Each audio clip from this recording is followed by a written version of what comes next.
Okay, then I will say hello and good evening, everyone. My name is Carrie Poesiak, and I work at the Fox River Valley Public Library in East Dundee, doing programming, working with adults and seniors.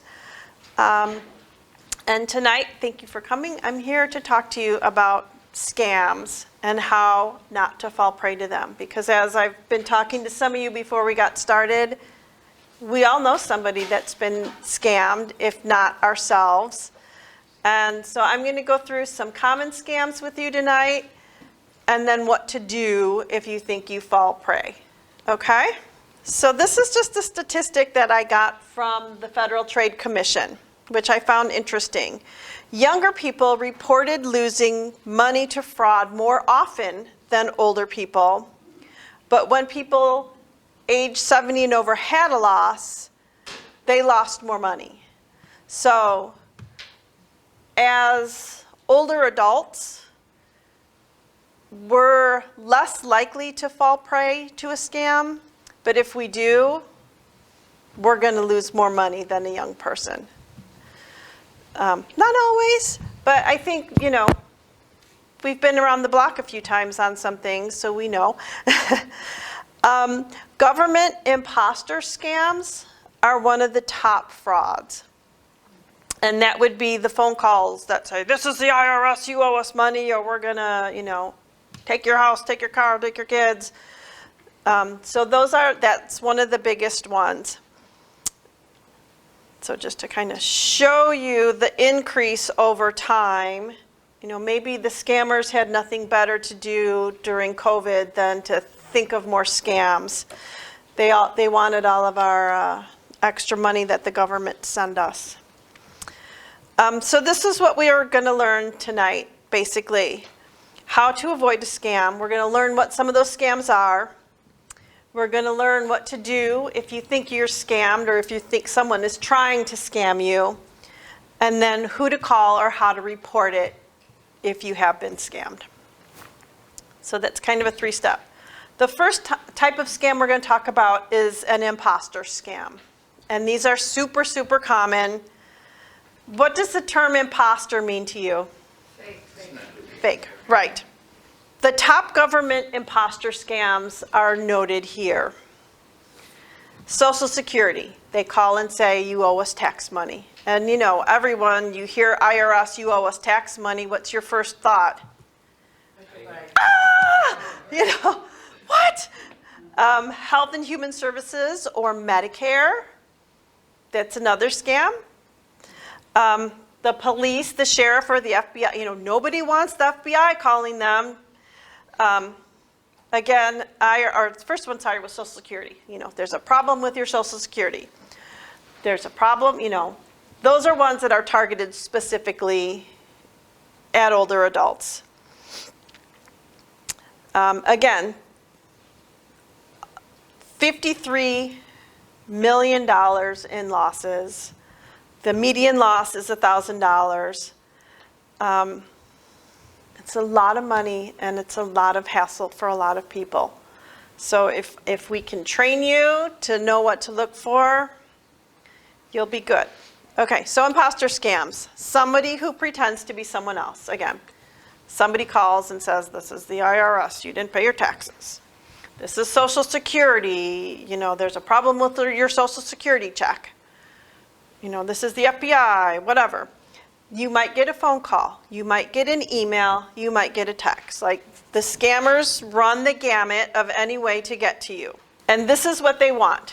They want your money, because it's money, or they want your information, which they then sell to somebody else to get more money. So, obviously, the whole scamming thing is all about money. How scammers get your money, though? They will ask for a wire transfer, which is untraceable. Once the money is gone, it's gone, and there's no getting it back, and they know that. If they get your credit card number, that's kind of a gamble, because they know that the credit card, the banks have pretty good controls and can flag those things. But once you do a wire transfer, they shut that bank account down and they're gone, and so is your money. A lot of times they will ask you to give them money on a reloadable debit card or a gift card. And that's the same thing. That's just like pulling out your wallet and handing them your cash, because those gift cards are completely untraceable. And I'm talking about when you're like, what's a reloadable debit card? Have you ever been to the Walgreens and they have like the vanilla box Visa cards? Okay, that's what they're talking about, and they're reloadable. Sometimes they could even ask you for a reloadable Amazon gift card. And then they go on a spending spree on Amazon. But usually, reloadable gift cards is what they're looking for, or wire transfers. At least the people that may be in a foreign country. But either way, it is exactly like sending cash. So their line, your reply, I'm from the IRS and you owe back taxes. But you know immediately that's an imposter. If you get an email, a text, a phone call from someone, the IRS will never, ever, ever call you. The IRS will never text you. They will never email you. The only way the IRS communicates with people to start off is through paper mail in your mailbox. And it's on official IRS letterhead. The IRS is not going to ask you to pay your taxes with prepaid debit cards or wire transfers. The IRS is not going to ask you for your credit card over the phone.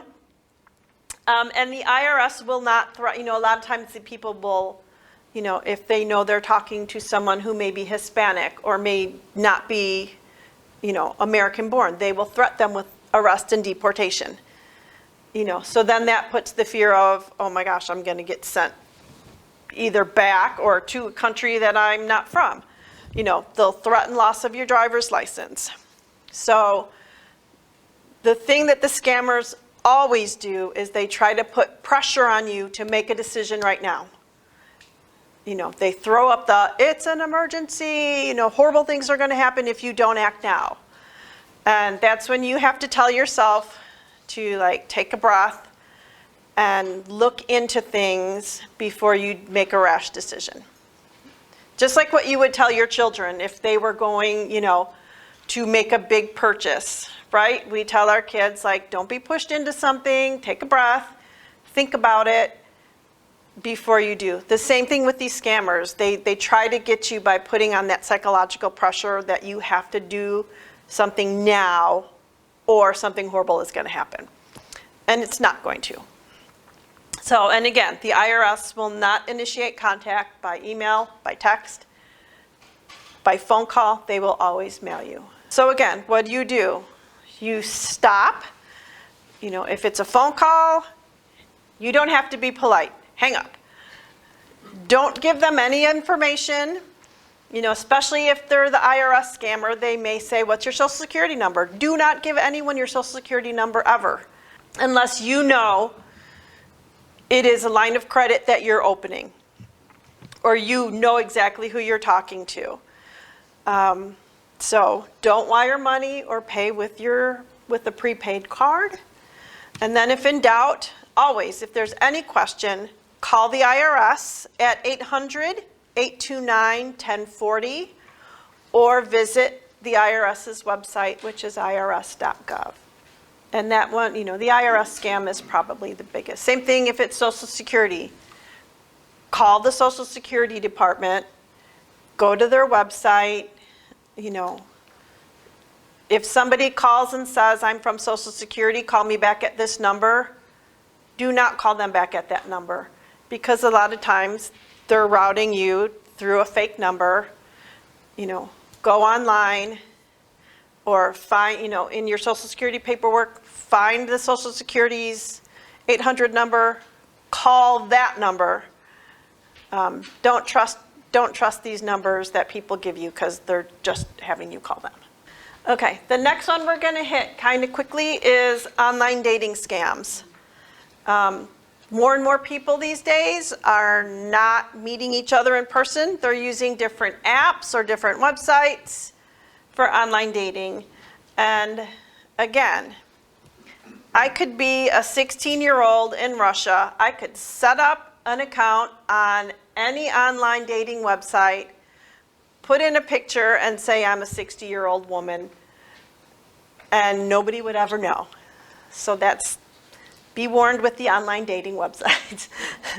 And what it is, you meet someone on the website, he or she, they say, they chat you up, they start a relationship of texting or whatever, and then all of a sudden it's I love you, but I live far away, and then they ask for money.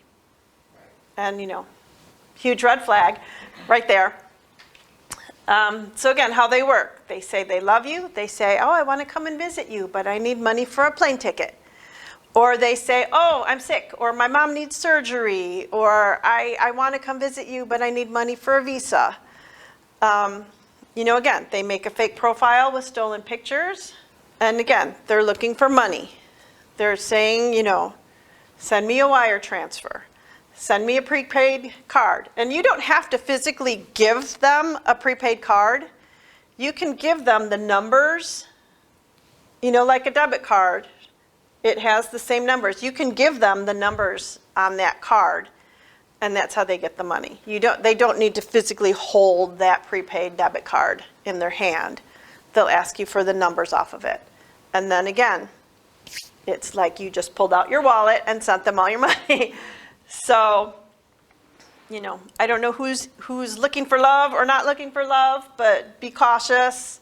And if they ask for money, no matter how much they convince you that they're legitimate, don't do it. And I know people that have been very lonely and had their hearts broken and all their money taken by someone who was a con artist. And sometimes the romance scams, it's a long con. They can string you along for months before they hit you with the I need money. It's not like a 2-day thing. So just be warned. And that, they're not just targeting seniors, they're targeting anyone. And again, if you don't know what to say, like, oh, gee, I wish I could come and meet you, but I don't have enough money for a plane ticket. And they may just disappear if you just keep telling them you don't have any money. And again, my thing is I always tell my kids, don't trust anyone you meet on the internet.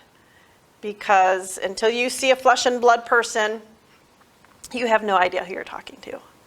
And I've said that to my children from day one who, were accepting Facebook friends requests from everyone. And I was like, no, if you don't know this person, do not accept their friend request. It's just dangerous. So same thing. Don't trust everything you read on the internet. Don't trust people you meet on the internet. Okay, again, what do? You stop, you take a breath, think logically about this. Do not send them any money. Talk to a friend. Talk to someone that you can trust and lay out the situation. And most likely they'll be like, dude, this is a scam, don't do it. And then if you're on, whatever, there's a million different dating apps, report this person to the dating app and they will shut them down. Because if they don't get money from you, they'll just go target somebody else and do the same thing. So always report things to the app that you're using. Okay. And a lot of this information is redundant, no matter what the scam. The steps are kind of the same, so I'm going to be redundant just to keep drilling it into our heads. Healthcare scams. What are healthcare scams? Again, you might see it, you could see an ad, an email, a phone call, the same methods, and they will tell you, you need a new Medicare card. Oh, you need a new health insurance card, We have this for you, we have that for you. But you have to act now. And again, that's that psychological pressure to get you to make a rush decision. This was happening a lot with COVID. People, scammers were calling people and saying, oh, we can get you bumped up in the vaccination line back when it was harder to get a vaccination. Or we have these magical COVID cure pills. You don't need that, okay? You don't need to get a new Medicare card or insurance card. If you lost your Medicare card, then you call Medicare. Or you call the insurance company that you're maybe buying your supplemental from. You don't need to buy bogus discounted insurance, and you never need to act now. Medicare will handle, or your insurance company will handle it. They're not going to call you and say you need a new card. So again, and this is the real story, the scammers want your social security number so they can steal your identity. They want your financial information so they can weasel their ways into your bank accounts. They want your insurance number so they can file false claims. And again, they want your money. So again, if there's ever a doubt, reach out to Medicare, reach out to your supplemental insurance, or if you just have regular insurance, call your insurance company. But don't make any rash decisions over the phone or through an email.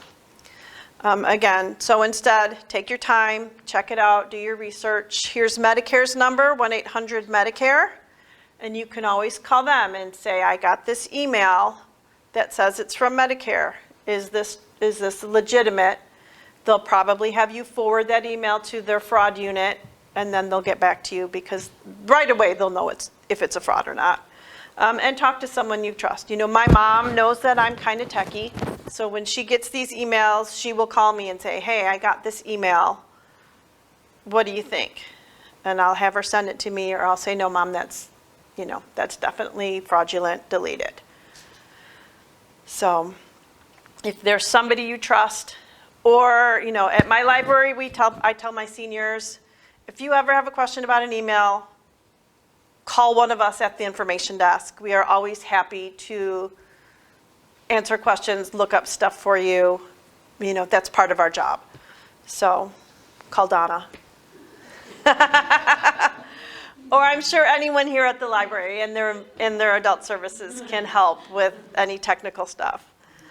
The next one we're going to talk about is, I kind of hyphenated grandkids / friend traveling scams.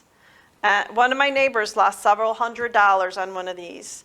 She got a call, I think she actually got a text, that said, somebody I was talking to said they got the text. Grandma, I'm in trouble, I need money for bail, I'm in jail. Or, that would usually be a text because your grandkid's voice. Or you could be a call saying, I'm a friend of your grandkid, and they're in jail, or they need help, they need money, they're sick. She got one saying, one of her friends, oh, I'm in Italy, and I lost my passport, and I need money. And so she did. She got one of the vanilla gift cards, gave them, and her money was gone. So if you get anything that looks like any of these, grandkid calling, you guys said you got one and you don't have a grandson. Big red flag right there. And if they, and sometimes they're very convincing because if you have any sort of social media presence, the scammers will Google your name, or if they're on Facebook, they'll find you and they can, depending on the security you have on your Facebook account, if you have Facebook, they can see stuff and figure out. And they can go, oh, they have a granddaughter named Sue. Oh, So I'm going to side note that to your Facebook accounts if you have one. Make sure you check your account settings and secure and lock down that Facebook account so no one can see it, no one can find you, no one can send you a friend request. Unless you approve it. Well, you got to approve it anyways. But I actually deleted my Facebook account a couple months ago. So anyways, grandkid scams. They're calling asking for money. They make you think it is an immediate problem and they need help now. Get an urgent call, get a text. They ask you for money. They might say, oh, don't tell anyone because we don't want Mom to find out, or we don't want Dad to find out. Or we're traveling, we're stuck. But again, they're going to ask for a wire transfer. They're going to ask for that prepaid debit card. Again, either way, it's like pulling out your wallet and handing them all your money. Google your name and see what's out there. You may or may not be shocked on how much of your personal information is out there just by Googling your own name. And then you can start working to get some, if you see stuff that you don't want, you can start, it's a chore, but there are ways to get some of that information taken out. Okay, so again, what can you do? Stop, check it out. If the grandkid calls and says, don't tell me, call your kid and say, is Bobby really in trouble? Because I think I just got a text from him. And they'll be like, no. And then you say, good, because he's your kid, not mine. You take care of him. And pass it on. Like the best thing we can do is what we're learning tonight is to tell your friends, take extra. I brought a lot of extra, the bookmarks and stuff, like give them out to your friends while you're playing cards or whatever, because we need to tell each other about these things. Has anyone ever seen this on their computer? Okay. This happened to me a few years ago. I got a new laptop and I was working on it and all of a sudden this popped up and I couldn't do anything. And I fell for this one. I didn't give them any money, but it's saying, there's threats detected. Call this number. Your computer is at risk. There's a virus. Hard disk failure may occur. And there's this nice little 800 number. So you call that nice little 800 number and they're going to ask you to give them remote access to your computer. And I had never seen that. And I'm like, oh my God, and it was a new laptop. I'm like, oh my gosh, Microsoft must be calling me. And I gave them remote access to my computer. And then when their faces popped up, it was like two little skinny guys in t-shirts in India. And I was like, unplug, turn off. I just did something horrible. Luckily, I did not give them any money, but this is a common one. I don't know how they do it, but somehow they can get in. And that's a tech support scam because they offered me very nicely to, if I give them my information, they will walk me through fixing my computer. When really what they're going to do is walk through stealing my information off my computer because I just gave them access to it. Luckily, I didn't have any banking information on that computer yet. And then they'll also steal my credit card number when I give them my credit card number for the $80 to fix my computer. Or sometimes you'll get a ransomware where they will lock up your computer and you can't get it back. That one I don't know how to fix, but that's a thing. So these work. A caller or a pop-up says their tech support, they've found a horrible virus on your computer, and again, it's panic-inducing. Sometimes I would try to hit the X, but sometimes by hitting the X, you're actually clicking because they can make it look like, it's an actual thing that you can click. But in actuality, it could just be a picture that they cut and pasted in. So your best bet then is to do a hard shutdown on your computer. Just turn it off. Like, hopefully you're not in the middle of a giant spreadsheet that hasn't been saved or anything. Just shut down? Just do a hard shutdown on your computer and get out of that. Because sometimes they can make it so if you click anywhere in that box, it will redirect you to their website and where they'll do more scary stuff, or they'll try to scare you more. You get a text like that on your phone, delete. You get an email, delete. Never give them remote access to your computer or let them convince you to buy new software to fix it. And again, they're going to say, pay me by wire transfer, pay me by a prepaid card. Either way, you're pulling your wallet out and handing them all your money. So what you can do, if you accidentally do what I did and you called the 800 number and you realize, oh, Carrie told me about this, hang up. Never give them control of your computer. Don't give them your credit card or debit card number. And, do that shutdown on your computer, and when you restart it, it should be gone. You've won scams. So has anyone ever been a big winner? You've won a prepaid week in Mexico. Again, these ones I think aren't as common as they used to be. At one point,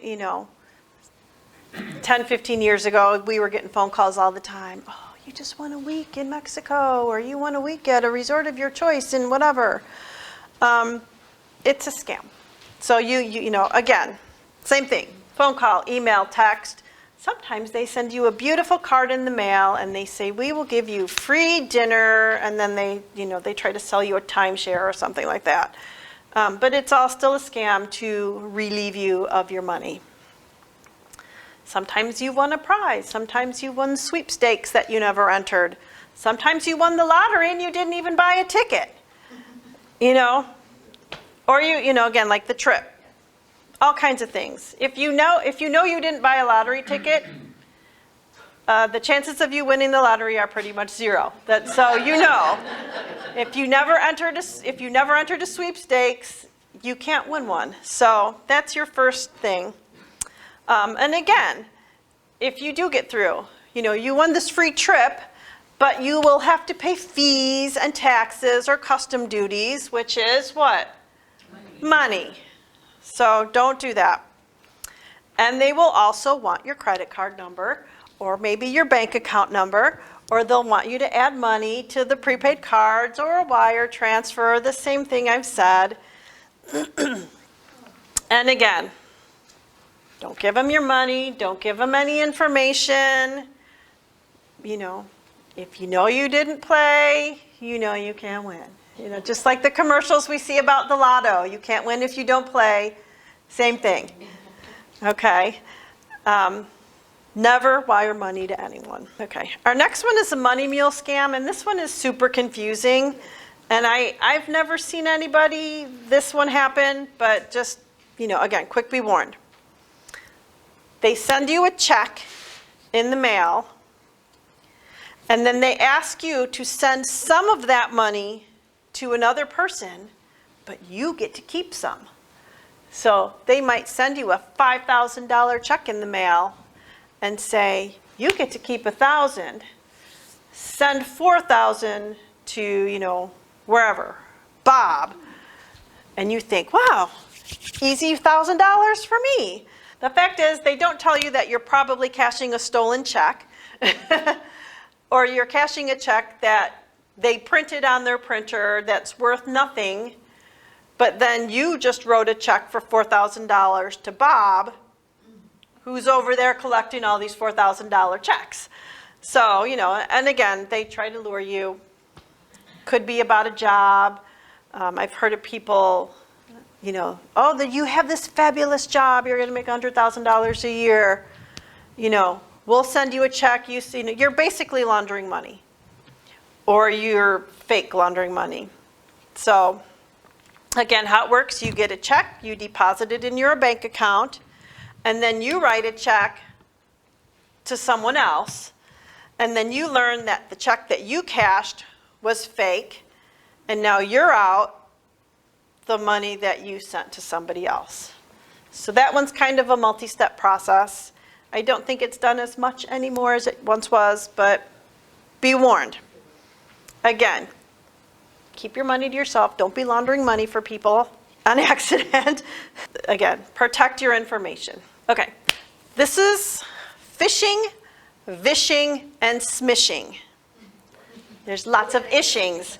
And this one is explained really well in here with some live examples.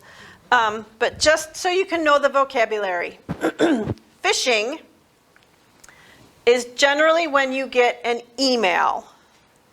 And they will send out mass emails. You don't know it, but you get an unsolicited email.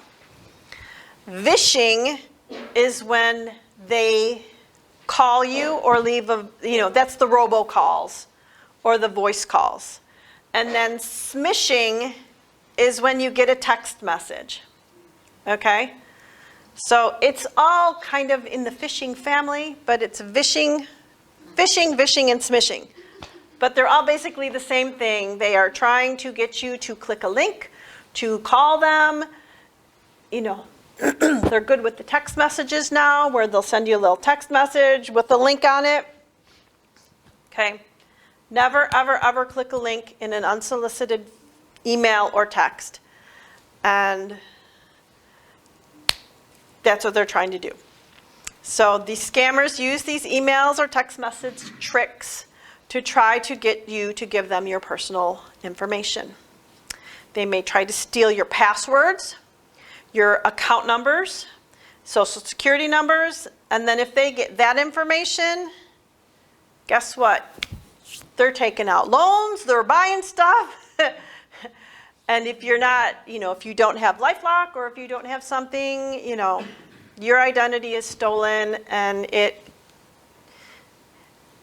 generally doesn't cost people that much these days, depending on much the banks know it's happening, so they protect you.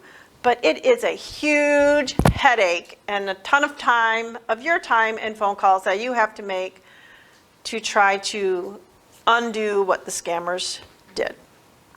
And they can literally launch thousands, if not hundreds of thousands of these phishing attacks every day, because they go and buy email lists and then they just, shoot them out to as many people as they can. Scammers often update their tactics, but there are some signs you can look for. Lucky for us, most of the scammers are coming from out of the United States. So always read the, if you get an email, and I think, okay, so like, for example, this one is an email from Netflix, supposedly. If you look at it, I'm going to walk over here. Hi, dear. Okay, Netflix is never going to send you a message that says, hi, dear. Netflix probably wouldn't email you at all. But if they did, they would actually know your name because they have your information already.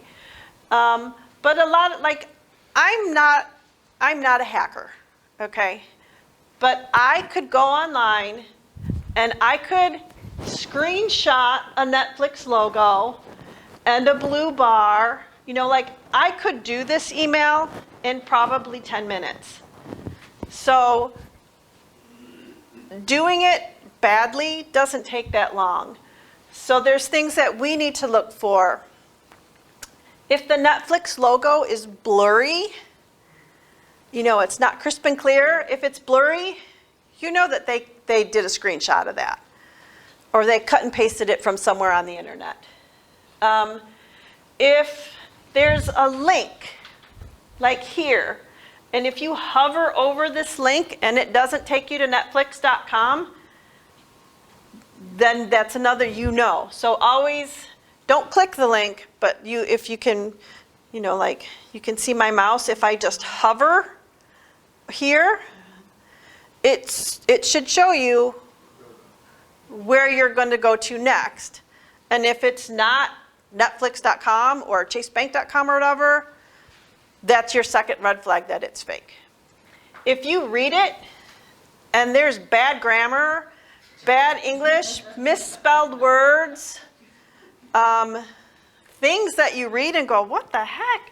Who wrote that? They obviously don't speak English as their first language. Cancel your subscription. Yeah, that's your, and I'm not being, negative towards people that don't speak English. That's not what I'm saying. But if they're a scammer and they're from out of the country, you can tell if it's been written by a professional American, native-speaking English writer, or whether it's been written by somebody whose English isn't their first language. Like the Netflix. They're not only harming you, they're harming Netflix too, because then people are like, I don't, can I trust Netflix? Or whoever it is.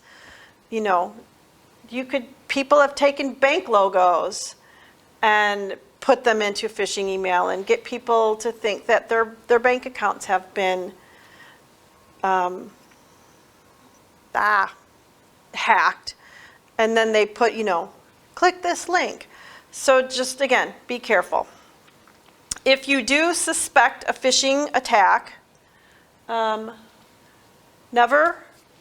download any attachments, because that's the way they get a virus onto your computer. So no downloading of attachments, no clicking of links. Ask yourself the question, do I even have an account with this company or know the person who contacted me? If I get an email from Chipotle, whatever, I'm hungry, and I know I don't shop at Chipotle, there's no way that, like, my Chipotle credit card can't be at risk if I know I don't have one.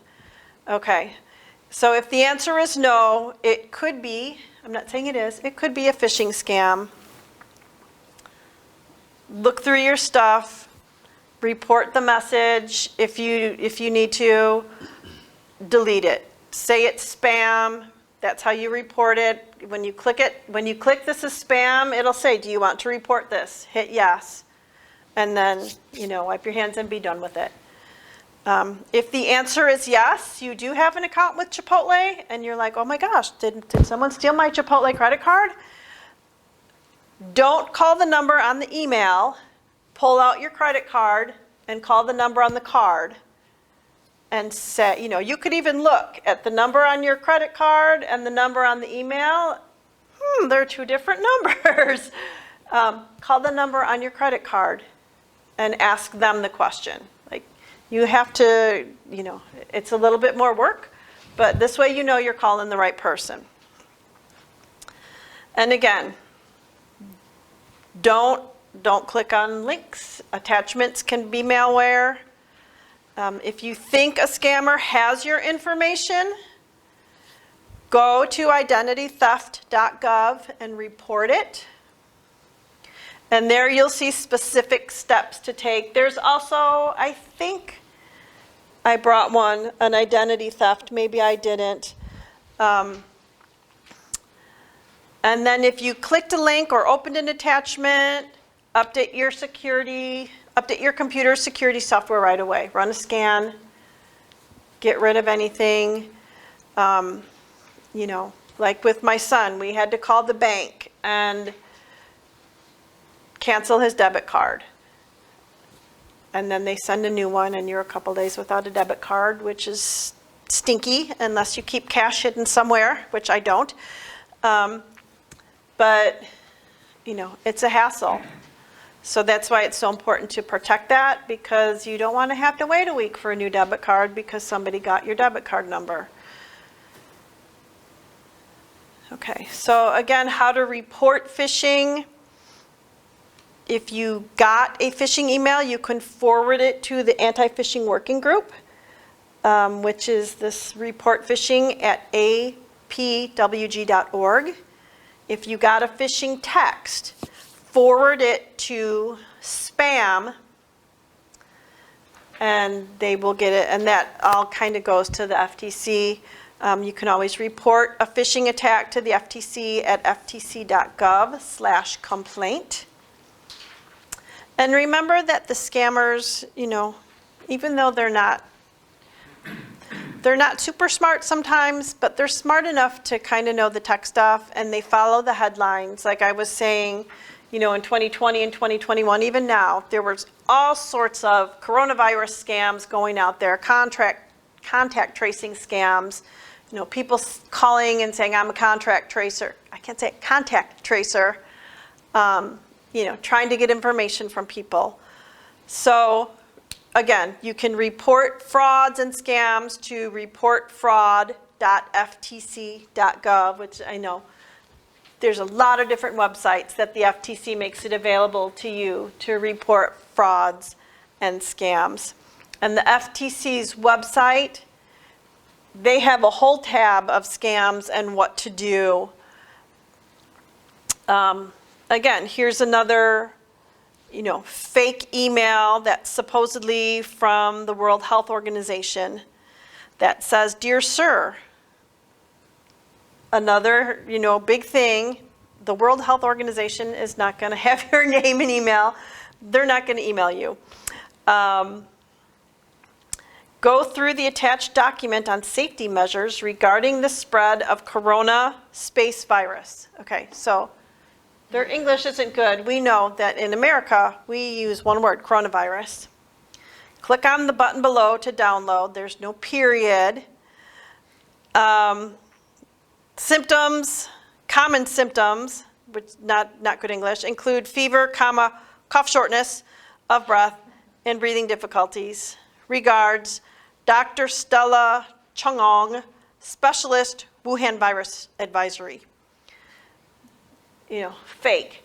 And there's a lot of different things that you can see is, warning you that that's fake. So don't click, again, I don't want to keep hitting this.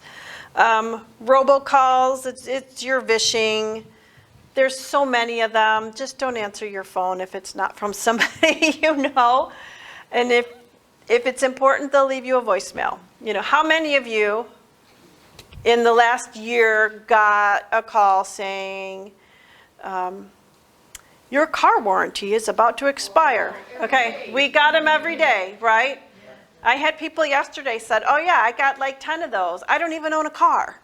So things like that. You can tell your student loan, yeah, why, So just, again, think about them.